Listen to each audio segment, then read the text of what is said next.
Tere ja tere tulemast enda eest hoolitsemise ja selle jaksamise webinarile, mis on siis ühe väga toreda enesehoolitsuswebinari sarja esimene osa. Mina olen Epp Aadler, enesemeisterlikkuse coach, koolitaja, juhendaja, mõtestaja ja aitan inimestel mõista, mis loomad nad ise on, kuidas seda elumängu mängida ja kuidas siis kogu selles loos hakkama saada. Ja Kaia, kes sina oled? Mina olen holistiline nahaspetsialist. See on nii laia spektriga, kui öelda saab ja ma seda lühemalt tegelikult öelda ei oskagi enam. Et ilumaailmas 15+ aastat ja minu suurim soov tegelikult on aidata sul teha oma nahahooldus, iluhooldus, ilurutiinid tegelikult lihtsaks ja loogiliseks ja võtta sellist hirmu enesehoole eest niipidi maha. Ja kuidas? Tegelikult läbi iseenda parema mõistmise, läbi oma sümptomaatika nii-öelda või mis iganes mure sul tundub selle peegelpildiga olevat sellega, kui sa ennast oma nahas hästi ei tunne, siis see on see koht, kus mina saan aidata. No väga tore. Ja täna on meil siis teema enda eest hoolitsemine ja selle viitsimine või jaksamine ja mis on, ma arvan, päris põnev, et need kaks sõna on seal taga. Aga alustamegi sellest, ma arvan, et selleks üldse miks viitsimisest rääkida, siis tegelikult on vaja enda eest hoolitsemisest rääkida. Ja kuna see on üldse kogu see selline üditeema, et kui mina tegelen ka nii-öelda inimesega hästi laias, et mind paelub inimene päriselus ja inimene päris olukorras ja selleks, et see päris inimese võimekus saaks avalduda ja nii-öelda isiklikult võttes mulle ikkagi meeldib, et nii-öelda see piisav enesekindlus võimaldab ennast väljendada ja vastasel korral see võib takistatud olla, mis tähendab, et inimesed, mitte keegi ei saa sind kätte, eks, ja seetõttu ma arvan, see enesehoolitus on tegelikult kogu elus olemise üks alus ja seetõttu on, ma arvan, hästi tähtis natuke lahti mõtestada, et mis asi see on üleüldse. aga ma küsingi, Kaia, et kui me ütleme, räägime, et kuna see enesehoolitus on selline hästi lai teema ja okei, üks asi on lai teema, unustame selle hetkel ära, ma arvan, ta on metateema, et me ei käsitlegi siin hetkel, et mis see kõik nagu just nagu võiks tähendada, sest ma arvan, seda ei ole mõtet ja seda ei ole võimalik käsitleda. Pluss ma arvan, kui hakata lahti võtma, millest see kõik koosneb või võiks nii-öelda võiks koosneda, siis see on hirmu teotmise üks viis. Ja seetõttu ma arvan, et on olulisem rääkida sellest nagu üldiselt, et mis see üldsegi tähendab, millega me tegeleme. Aga et kui ma viskan nii-öelda, Kaia, sulle selle palli, et mis asi on see enesehoolitsemine, kuidas sina saad sellest aru, ehk mis ta sinu jaoks tähendab? Minu jaoks tegelikult see enesehoolitsus ei ole spaas käimine või lihtsalt mingisugune näohoolduse tegemine. Ehk siis ma ei näe seda enesehoolitsust kui mingisuguse konkreetse justkui, vot ma teen selle nüüd ära ja siis ma nüüd enda eest hoolitsen, vaid pigem see on ikkagi laiemas mõttes enda selline elamise viis. Ja mitte see, et see spaas käimine või see näohooldus ei oleks oluline, on super olulised, on tegelikult, aga kõige olulisem on see, võib-olla see iseenda kuulamine, et mida sa siis tahad ma ei tea, näide, kuidas ma hingan, kuidas ma millegile reageerin, kuidas ma söön, kuidas ma töötan, selline erinevate valikute sünergia. Kosmeetikuna ma pean rääkima nahahoolduse aspektist loomulikult ka, et noh, on teatud nii-öelda mingisugused tegevused, mida ma tahan teha. Vot märksõna, tahan teha enda jaoks, sellepärast et need tegevused tekitavad minus selle hea tunde, ehk siis enesehoolitsus justkui mõnes mõttes on minu jaoks sellise endasse hea tunde kasvatamine ja ehk ka mõnes mõttes piiride seadmine selle koha pealt, et ma siis teistega arvestamise siis ennast ei unustaks. Sest noh, ma olen ise 3 lapse ema, terve elu ettevõtja olnud ja ma näen hästi palju naisi, kes minu juurde jõuavad ka ütleme sellises 40+ vanuses, kus nad on väga pikaks ajaks ennast reaalselt justkui sahtlisse pausile pannud. Ei taha öelda nurka tolmu koguma, sellepärast nad ei ole ju nurgas istunud, nad on olnud üliaktiivselt teiste heaolu eest hoolitsemas.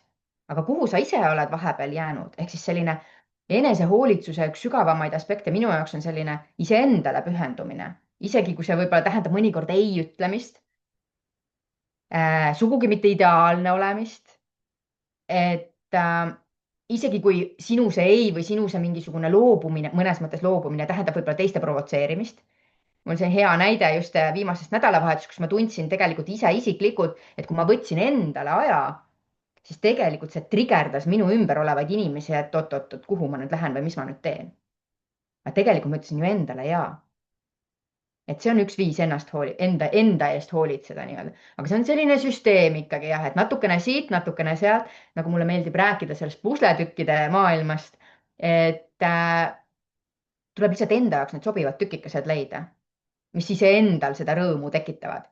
et see on võib-olla selline see põhiline, kuhu mina rihin. Epp, mida sinu jaoks enesehool tähendab, enesehoolitsus? aitäh küsimast see on üks, see on, ma arvan, kui ma siin mõtlesin tänase jaoks, et mis see enesehoolitsuse olukord, kus me oleme siin nagu sinuga saanud ka seda siin põrgatada ja inimestega töötada juba nende peegelpildiga rahu tegemise kontekstis, siis see nagu aitab kogu aeg nii-öelda mõtestada seda. ja mulle tundub, et hetkel ma nagu jaotaks selle enesehoolitsemise nagu hästi tähtis on seal nagu kaks poolt. Üks pool on see, alustame siis sellest nii-öelda praktilisest poolest, et see, et ma tegelikult reaalselt midagi peab tegema. Vahel see tegemine tähendab seda, et ma aelen diivanil, et see on hästi tähtis minu jaoks on nii-öelda, et üks pool on reaalsus see, et ma pesen hambaid ja kammin juukseid.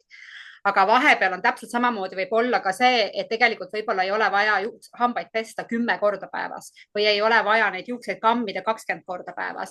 Et vahel on see enesehoolitsuse osa võib olla ka see nagu obsessiivne tegemata jätmine, aga mille tagajärgi ei ole mitte tegemine, eks. Aga kui ma võtan selle praktilise enesehoolitsuse peale, et ma reaalselt teen midagi, siis see, mis ma nagu praegust ütleksin, et ma arvan, et ta on nagu 4-osaline. Üks asi on selline üldine hoolitsus, on nagu selline nagu autot me hooldame või me oma mingisuguseid, ma ei tea, arvutit, me käime ka vahepeal hooldamas või ühendama, siis tegelikult on täpselt samamoodi see meie organism ja meie süsteem vajab teatavat hooldamist. Ja kui keegi tuleb nüüd ütlema seda, et loomulikult ei ole vaja, siis mina ütlen selle peale, et me oleme elusolendid ja oma kassi, koera tervist hindame selle järgi, kas nad hooldavad ennast. Aga kuidagimoodi on juhtunud, et inimese enesehoolitsus on luksuseks muutunud, eks. Ehk seetõttu, kui me võtame nagu kõikvõimalikke elusolendeid, taimesid, siis tegelikult nad ka toidavad ennast. Nad tegelikult samamoodi kannatavad, kui midagi nendel ei ole. Ja samamoodi nagu me vajab meie inimesena nii psüühiliselt kui füüsiliselt vajame me mingisugust hooldust. Juua või süüa, eks on see hästi-hästi baas.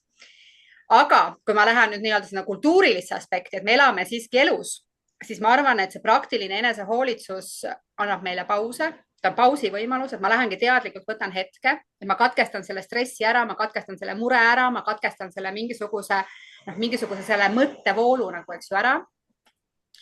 Ja siis see 2 poolt, mis läheb nagu, et üks asi on see paus, see taktikalised pausid või strateegilised pausid, aga ühtepidi nagu ma arvan, on see praktiline nagu enesehoolitsus on meie ettevalmistamine selleks, mida me teeme, mis viib edasi sinna, mis laiem mõte ma jaoks on enesehoolitsusel. Ehk ma just nagu mobiliseerun, ma võtan täpselt see, ma kammin juukseid, pesen hambaid, käin duši all, panen ennast riidesse, söön, joon, pakin kaasa endale, ma ei tea, võib-olla mingisugused snäkid, siis tegelikult see just võiks öelda nagu minuks, nagu ma relvastun selleks, kuhu ma siis nüüd lähen, et ma kannaksin paremini seda. Ja siis see järgmine enesehoolitsustase on nagu maandamine, kus ma tegelikult võtan maha seda, nii-öelda, et kõik see, mida ma kogesin, et ma nii-öelda saaksin minna nüüd sellesse puhkamisse. Ja seetõttu ma arvan, me inimestel oleme dünaamilised, nii-öelda see organism on dünaamiline, mis vajab nii-öelda toitmist, hoidmist, ta kogu aeg nagu ju, ta liigub kogu aeg, eks ole. Ja täpselt samamoodi meie elu on tsükliline, et tegelikult meil on vaja nagu seda meil on see energia ärgates vaja üles tõmmata, siis me peame maanduma saama, et me saaksime puhata. Ja ma arvan, et eriti tänapäeva maailmas, kus me oleme nii uhked oma kiiruse ja murete ja nii-öelda selle stressi eest, siis me unustame ära, me arvame, et elu peab olema selline. Ja siis me olemegi nagu selline flat, selline lame, kus mitte midagi just nagu ei tehta. Mis viib nii-öelda minu jaoks nagu selle, et mis see enesehoolitsus, kui ma lähen sellest praktilisest ära, mis ta kontseptuaalselt on, siis ma arvan, see on kandmisvõime hoidmine. ehk tegelikult me vahet pole, kui mõttetuks oled ennast kuulutanud, ükskõik kui väärtusetuks oled ennast kuulutanud, sa kannad oma elu. Ja siis on nagu nii-öelda strateegia, et ärevushäire on kandmislahendus, masendus on kandmislahendus. See, et ma ei tea, juuksed lähevad koledaks, nahk läheb kehvaks, on lõpuks see seisund, kuhu nahk jõuab, sellepärast et ta selliselt ta nagu kasutab ressurssi mingi teise asja jaoks, et ta suudaks elu kanda. Ja seetõttu ma arvan, enesehoolitsus on tegelikult nagu elu mänguvõime hoidmine ja ta on kandmisvõime hoidmine. Et selleks, et üldsegi saaks nagu midagi mõnes mõttes teha.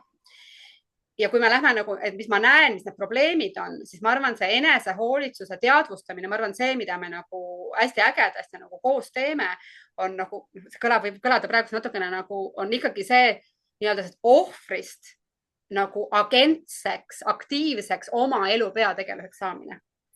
Et ma ongi see, et ma olen nagu uhke selle üle, et ma olen olemas ja see on ka selline kuidagimoodi nagu ma ütlen, see on nagu selle nii-öelda selle jumala või vanemate nagu jama kleppimine, et mingil põhjusel sa saad olemas.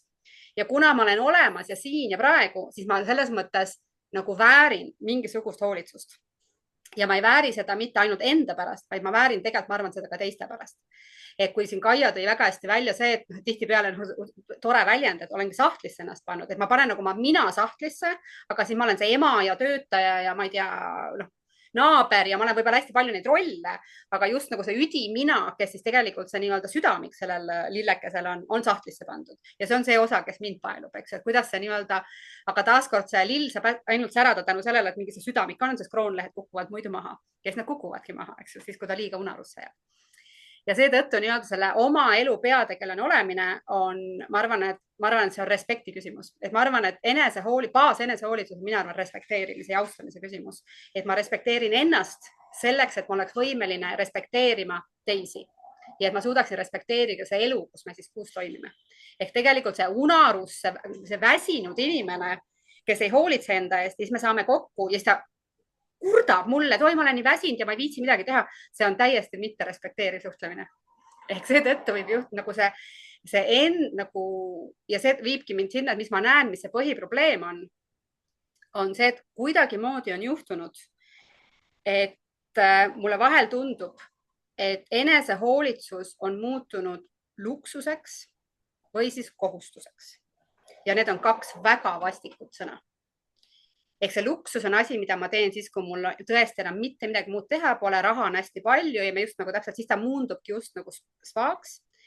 Ja siis teine on see just nagu kohustus, mis tähendab kurnab, eks ju, siis tuleb see viitsimise mäng juba.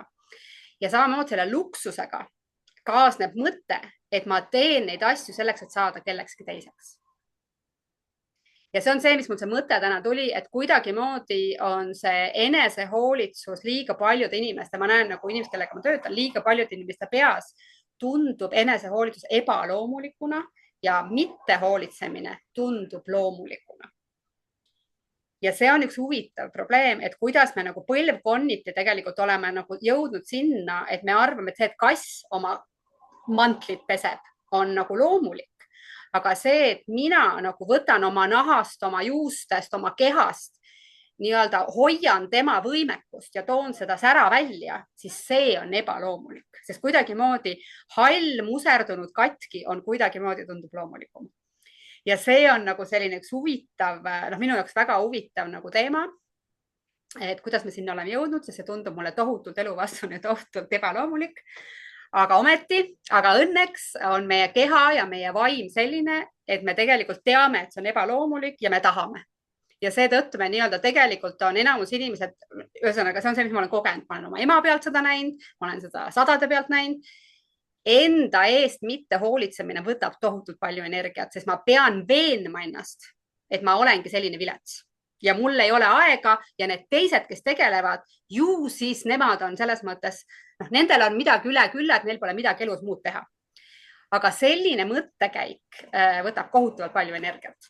Täpselt, ühesõnaga väga sageli mulle tundub, et see võtab väga palju rohkem energiat, kui tegelikult oma juuste eest lihtsalt nagu, ma ei tea, juuste või naha või söömise eest nagu loomulik optimeeritud hoolitsemine.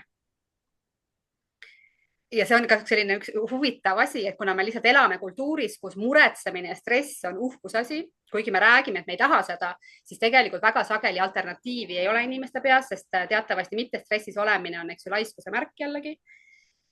ja seetõttu ma arvan, et on hästi palju on vaja tegelikult selle tähendusruumiga tööd teha selleks, et oleks võimalik hakata üldsegi nagu loomulikult või vabalt enda eest hoolt kandma, eesmärgiga ennast austada ja väärtustada. ja selleks, et ma saaks vabamalt elus osaleda. nii et selline mõte, et on see praktiline pool, mis on siis nagu energia hoidmine, aga teine pool on täiesti nagu ikkagi selline selle elusolendi kandmisvõime, elus püsimise võime hoolitsemine. ja ma arvan, et see teeb selle mängu palju-palju põnevamaks ja palju ka tehtavamaks, mis minu meelest viib nagu loogiliselt meil selle viitsimise teemani. et kuna see tundub alati tuleb üles, et aga ma ei viitsi. mis see sinu kogemus, Kaia, ja isiklikult on selle enesehoolitsuse viitsimisega ja mida sa inimeste viitsimisprobleemides näed? See on umbes midagi sinna sektoris, et tegelikult ei ole vaja oodata seda helesinist õnnelaeva, et mis siis kõik asjad toimima paneb ja homme hommikul ärgates on kõik teistmoodi. Et minu jaoks see viitsimise teema on ikkagi see, et ma reaalselt ei otsi seda motivatsiooni või ma ei oota seda, vaid tegelikult selleks, et see viitsimine nii-öelda nagu toimiks, et ma näeks seda tulemust, mis omakorda mõnes mõttes justkui siis, vaat see on see, mis inspireerib siis on ju, et see muutus, mida ma tunnetan või see tunne, mida ma tunnen enda sees, kui ma olen endaga tegelenud. Et aga kuidas ma sinna jõuan, on ikkagi tegelikult läbi teatud rutiinide. Ehk siis, kui ma räägin naha kontekstis, et kui ma ikkagi tunnen, et ma ei tea, hea näide naistel enne päevasid, nahk muutub selliseks vahest selliseks ebamugavaks, tunned nagu, nahk on nagu paksem või ma ei tea, võib-olla ei tunne, mina küll tunnen. on ju, võib-olla see sõltub sellest, kui heas kontaktis siis enda nagu selle nagu nahatunnetusega olen. Mina tunnen, et teatud kuuetapil mu nahk muutub nagu raskemaks natukene, tekib mingit rasusust juurde, selline hingavuse tunne kaob nagu ära. võib-olla need on terminid, mille osas sul absoluutselt nagu selline samastumistunne puudub ja see on jumalast okei, et seda ei ole, sellepärast et sa ei ole niimoodi iseenda nagu tunnetuse peale mõelnud, ära tunne nagu mingisugust sellist konflikti praegu selle koha pealt. aga mina isiklikult tunnetan ära, et kas mul on nagu siis hea tunne nahas olla või ei ole. ja kui ma tunnengi, et okei, mul ei ole nii hea tunne, siis mul on praktilised sammud, mida ma siis teen ikkagi selleks, et see hea tunne tuleks, et ma koorin või siis ma teen mingit näomaski või ma siis lähen, ma ei tea, sooja duši alla ja teen mingisuguseid liikumisi asju. mul on mingisugused sammud, mingisugused sellised rutiinsed tegevused, mida ma siis nagu toon. ehk siis see hea tunne, mida sa taga otsid nii-öelda, et see ei tulegi selle, kuidas öelda, see viitsimise sees olemisega, et see ei ole niivõrd väga minu jaoks isegi viitsimisega seotud. sellepärast, et kui ma tahan seda tunnet ja ma tean, mis tunne on võimalik, siis see tuleb iseenesest. nüüd on küsimus selles, et pigem, kui sa ei tea, kui hea tunne sul võib olla ja sa oled harjunud seal täpselt seal kohas, kus sa oled, siis äkki see kerge uudishimu, mis siis oleks, kui ma teeks midagi natukene teistmoodi, kas siis oleks tunne natuke teistmoodi ja see küsimus, et kas tasuks teha midagi teistmoodi, võib-olla üks parimaid küsimusi, ma arvan, ongi see, et kas sa tunned ennast oma nahas hästi? et kui ma ennast vaatan, kui ma olen, kui ma liigun, kui ma teen midagi, kas mul on energiat või ma olen pidevalt väsinud? kas ma hommikul ärgates tunnen ennast erksana või tegelikult on tunne, et peale 3. kohvi me võime rääkima hakata? kas sa oma päeva nagu alustad tuimalt telefonis tund aega nagu kohvitassi otsas scrollides või sa tegelikult mõtled iseenesest lihtsalt selle peale, et milliseks see päev ennast looma hakkab. et see on üks osa sellisest eneseole nagu rutiini või sellisesse päeva kavandamisse võib-olla minemine. et ma kasutan palju selliseid minirituaale viitsimise hoidmise jaoks, näiteks see, et hommikuti ärgates klaas sooja vett või sellist leiget vett on ju, toasooja vett. tänulikkuse hetked, kus ma mõtlen selle üle, et kuidas ma ütlen, mul on pesamuna kodus selline 6-aastane, kes käib emmet rõõmustamas oma lõputu jutuga kogu aeg ja siis sellel hetkel, kui mul vahest tuleb mõte pähe, et appikene, et ma nagu, et kuidas ma nagu, et seda infotulva tuleb tema poolt nii palju ja siis ma mõtlen tegelikult, et nagu püüan tuua endasse mitte seda, et appikene, kuule, et kas vait ka saad olla või? ma tegelikult toon endasse hoopis selle tänulikkuse, et mul on selline päike kodus. sellepärast, et 20 aasta pärast ilmselt on ta kodunt ammule ära lennanud ja siis ma mõtlen, et huvitav, miks keegi minuga ei räägi tahaks kellegagi rääkida, onju. Et noh, et leida üles see tänulikkus nende hetkede vastu, mis sul tegelikult päevas on. Et juba see heasse tundesse minek aitab nagu nii-öelda iseenda osas olla ka nagu paremini meelestatud, mitte sellise negatiivse fooniga. Ja kui sa neid linnukesi selliseid natukene pisikeste minirutiinide osas nagu saad neid linnukesi muudkui teha, siis tegelikult ei ole võimalik see, et sa ei tunne sealt mingisugust sellist positiivsuse nooti enda jaoks, et ma olen enda jaoks midagi teinud, ma olen paremas kohas. Ja kui see viitsimine ikkagi täielikult ära kaob ja ma tunnen, et ise seda, et ma ei tahagi nüüd nagu mitte midagi teha, siis vahest tulebki küsida enda eest, aga äkki ma olengi oma ellu liiga palju asju pressinud, mida ma ei peakski võib-olla üldse tegema. Kas igas asi, mille ma oma nii-öelda tihedasse 24 tundi olen pressinud, kas igal sellel asjal seal on koht või tegelikult peaks ma neile panema ka mingisuguseid tähtsuse nagu prioriteete, et jah, see on oluline, see minu jaoks on oluline, pere jaoks on oluline, karjääri jaoks ja nii edasi ja nii edasi. Aga mitte ükski nendest spektritest tegelikult ei tohiks olla nagu liiga domineeriv. Ja just nimelt see mina, mis siit sahtlist vahepeal käis, on ju, et see mina saaks ka toidetud. Et võib-olla see on selline see viitsimise hoidmise, järjepidevuse hoidmise, iseenda eest hoolitsemise üks nippe. Sellised pisikesed rutiinid, pisikesed rituaalid. See enesehoolitsus justkui mõnes mõttes on võib-olla siis justkui nagu natuke nagu projekt, oma nagu mingisugune aspekt, millele ma teadlikult oma elus nagu pööran tähelepanu. Mõne jaoks on see jalutamine noh ka nagu justkui üks osa sellest enesehoolitsust, aga ma võtan endale selle aja, et ma tegelen iseendaga, et tuleks see hea tunne, on ju. Jah, et kuidas sul viitsimisega? See on üks tore küsimus minu jaoks, sest viitsimine, jaksamine. Viitsimissõna esimene probleem on see sõna, et no võin öelda, et mu töös ma võin öelda näiteks seda, et inimesed, kes kasutavad sõna viitsima, mul on vahel tunne, et ma ei saa neid aidata, sest viitsimine on üks tähenduseta sõna. Ja esimene soovitus on nagu esimene enesehoolituspraktika on see, et loobuda sellest sõnast ja tegelikult küsida, mis seal taga on. Kas ma kardan, kas ma olen väsinud, et mis on see, mida ma tegelikult nii-öelda, mis see takistab mind tegema, ma ei tea. Aga siis tihtipeale on viitsimine on selline, ta nagu katab midagi, pluss ta on mõttelaiskus. Ja küsimus ei ole see, et seal taga ei ole mingit teemat, alati, absoluutselt alati on. Aga väga palju ma näen lihtsalt inimesed, kes kasutavad seda sõna hästi lihtsalt, siis tegelikult on see ka autopiluudis harjumine kõikidele asjadele mitte viitsida. Ja ta on üks hästi vestluses hästi tappev asi, kui ma ütlen, ma ei viitsi praegust pingutada, siis ta tegelikult on väga sageli tohutult, ma arvan, ta on nagu meeletult respekteerimist hävitav sõna. Ja ta on üks väga-väga, ühesõnaga esimene enesehoole praktika on mitte kasutada sõna viitsimine. Aga kui ma lähen sinna edasi nii-öelda see jaksamisse, siis ma arvan, et täpselt nagu sa ütlesid, et minu jaoks on samamoodi, et ma arvan, et küsimus on see optimeerimises. Meil tuleb siin üks webinar ka sellest nii-öelda oma ilurutiini või oma enesehoole praktika optimeerimises, et ta muutuks hästi tehtavaks.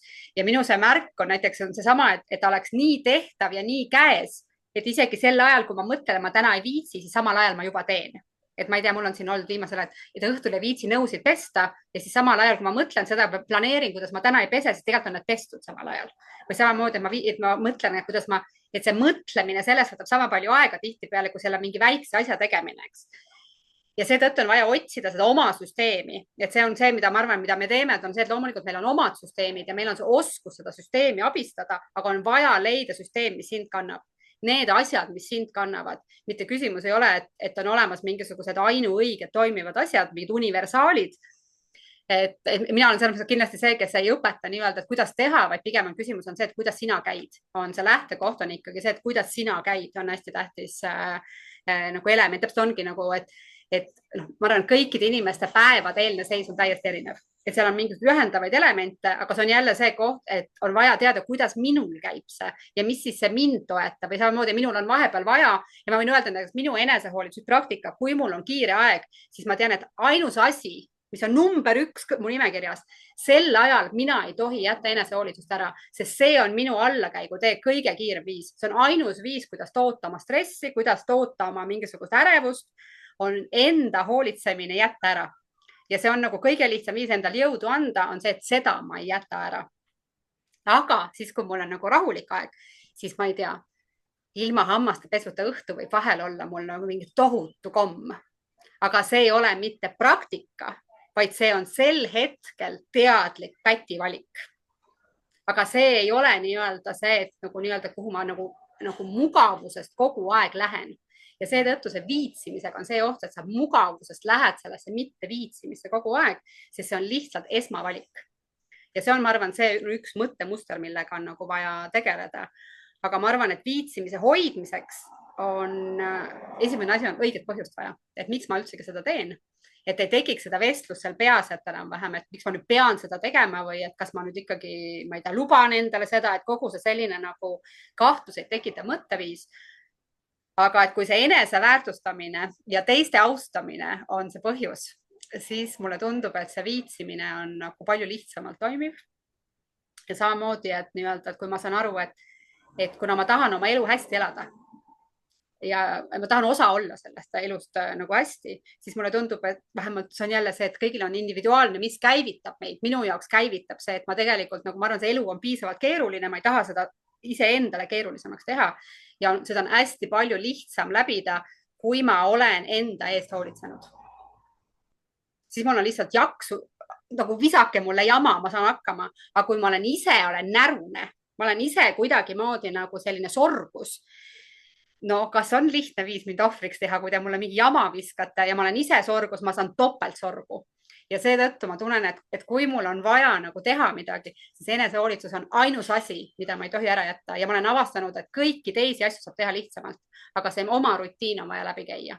ja see on nüüd see koht, kus on vaja nagu leida see oma rutiin, mis oleks abistav, mitte ta ei oleks see täpselt luksuslik, et ongi see, kui ta on liiga keeruline, liiga kättesaamatu, liiga kallis, liiga kõik asjad, siis on ta paha süsteem.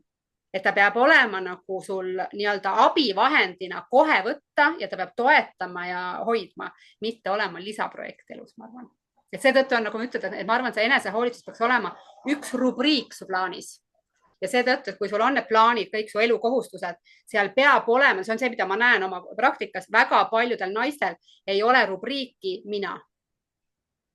et mina nimetan seda valgustunud enesekeskuseks, aga see asi, sa ei saa olla hea ema, ma näen oma ümber nagu need emad, kes on uhked selle üle, Eesti ema on uhke selle üle, et ma ei saa duši all käia, sest mu beebi ei lase. see on kehv süsteem.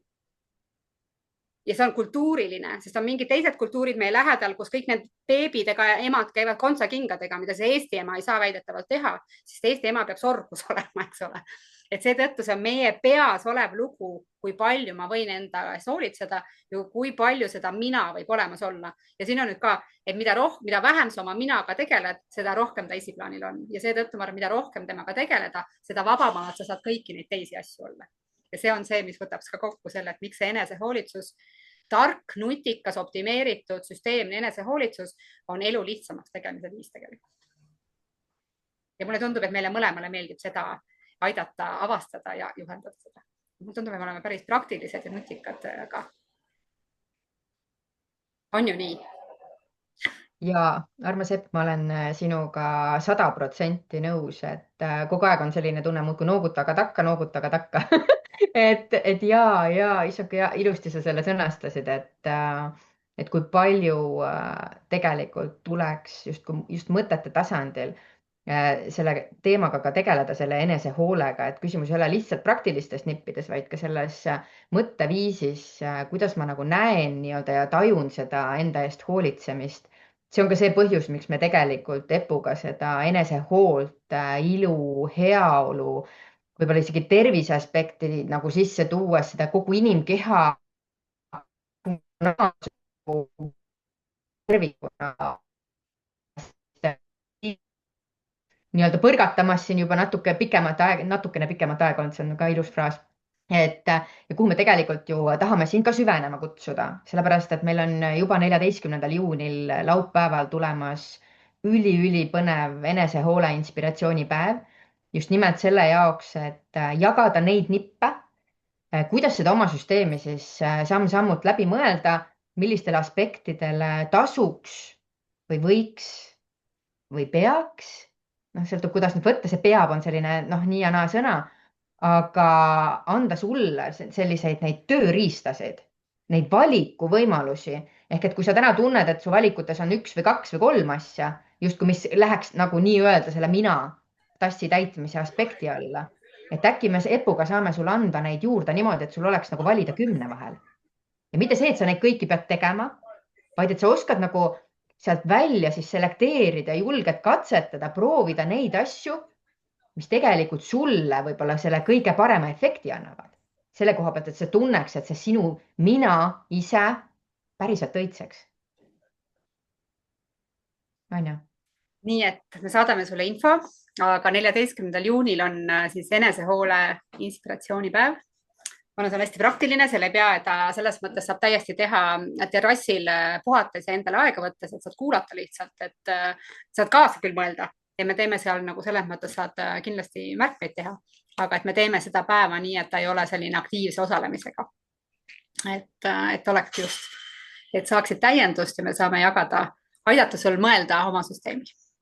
nii et kui see kõnetab ja sul on see teema, siis tule osalema. ja lisaks on meil siis nüüd juba 6. juunil on järgmine minivebinar. nii et näeme seal. ja kui on küsimusi ja mõtteid, siis palun kirjutage julgelt. et see annab alati meile toitu ja inspiratsiooni. nii et suur-suur aitäh ja imetoredat päeva jätku. hei, hei. Nägemist.